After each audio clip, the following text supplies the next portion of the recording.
Welcome to the second of our three-part series on insurance with Christelle Colman, the CEO of Elite Risk Acceptances. Today we're going to focus on home insurance, and Christelle's going to demystify a whole bunch of questions that we have on that. Thanks so much for joining us. Pleasure. What's the difference between building cover and content cover? Okay, it's a good question because a lot of people don't seem to understand, even though it's kind of self-explanatory. So building insurance is if you take your home and you lift it up, everything that stays stuck is the building insurance, and everything that falls out is your contents. Right, that's a good way of explaining it. If you were going to move home, everything that you take with you would be covered under your contents policy, and everything that stays behind. So everything that's attached to the building is part of your building insurance. But something that you need to also consider as part of your building insurance is your retaining walls, your driveways, your everything that's outside on your property, your swimming pool, and your hard landscaping. So your irrigation system, whatever is built into the property is part of your building insurance, and that gets taken into account when we look at the value at risk as part of your sum insured calculation. Everything that is on your property forms part of your building insurance. What are the components that make up the premium or allow you to determine the premium on content cover? Okay, so the stuff that we look at is first and foremost the value of your contents. That drives the rating structure. So value of contents where you live is important, because certain areas of South Africa are very susceptible to violent crime. So certain parts of Joburg are very expensive to insure your contents because they've got home invasions and armed robberies. Your security measures have a big impact on your insurance premium. So your level of security measures that you have in place, whether you've got electric fencing and that sort of thing. And then finally, also your claims experience. So if you claim over and over again for little contents claims, it's going to affect your premium. One thing that always confuses me when it comes to content, do you need to provide the insurer with a list of all the content that's in your house, or is there a way around that? Not all insurance policies are created equal, and unfortunately different insurance companies have got different approaches.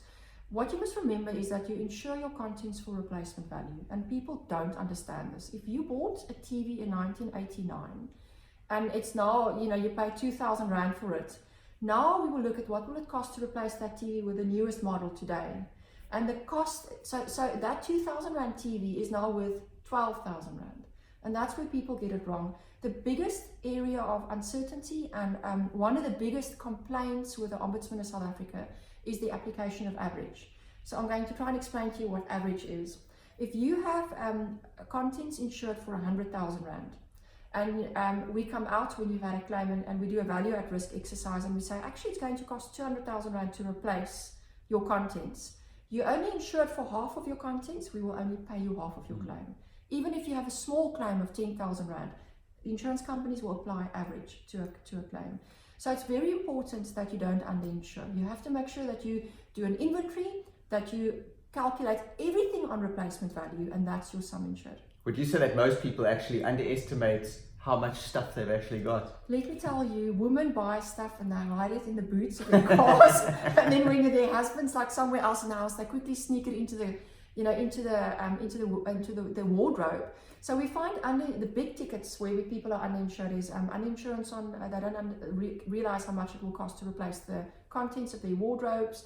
They don't think about the book collection. They don't think about the cost of replacing electronic equipment. It really is a big problem. So my advice to your listeners is find an underwriter who will do the valuations for you as part of this insurance offering. We do it at Elite, for instance. If you come on board, we will value your building, we will value your contents, we agree with you what those values are, and then we actually take that average condition out of the contract. So we can never apply average to any claim that we ever have, but we start out on the right point. But again, it's really important people overinsure as well. And this happens where insurance companies keep on applying inflationary increases that are beyond actual inflation. So some insurance companies have forever and ever applied 10% or 12% inflation increases on the contents and buildings, so people become overinsured.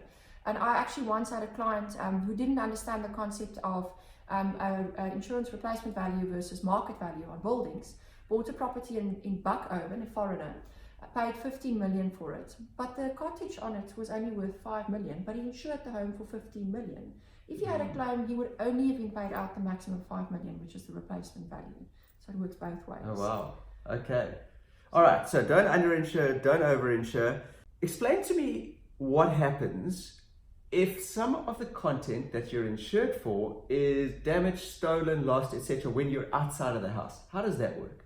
So that typically is covered under your personal or risk section. So the personal or risk section, and it's not the same again with all insurance companies, but the personal or risk section is there for the items that you carry on you outside of the home, and it's typically covered on an international basis. So anywhere outside of your house, anywhere in the world. But there are limitations with most insurance companies there. They've got item limitations. Some companies want you to specify items. They've got a list of items that need to be specified, like electronic equipment, items over a certain value. So again, it's very important if you want to have insurance for items outside of the home, that you understand how your insurance company looks at that and that you insure on the right basis. Now, one that I'm guilty of, where I know I've lost a lot of money, is not being aware of what I can actually claim for. Yeah. So what are some of the common things that people could claim for that they actually don't? So money. People don't understand that under many of the insurance policies in the market, you've got cover for money. So handbags stolen, there's cash in the wallet, they don't know that they can claim for that. I think you're a unique individual if you say that you didn't know about things, because a lot of, mostly people actually try and claim for more than that they've lost. I think in general, it's a matter of when you've had a loss is to always check with your insurance company. I would guard against claiming for everything though, or claiming for everything that goes wrong, because you pay for it in the long run. Your premiums increase, and actually people become uninsurable. They've had a frequency of claims, and then they can't get insurance, and then they get into trouble. So I would treat insurance as a sort of a measure to cover you against sort of catastrophe situations. Yeah. You've had a very big loss, you can't just replace it yourself and then you submit a claim. Let's talk about security now and how that impacts your premiums.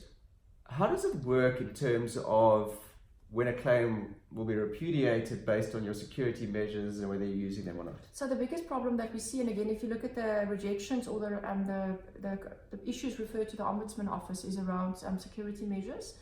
Almost all insurance policies have got an alarm warranty on. So what it says is, when you're not at home, when the home is unoccupied, the alarm must be set, it must be serviced, the backup battery must be in working order. Load shedding really messed with that. It must be linked to an armed response. So my advice to people who don't like the concept of an alarm system, and this is actually what I did in my own home, is we've had electric fencing put up all around the property, and the electric fencing is linked to armed response. So whenever we leave the property, the alarm is actually set.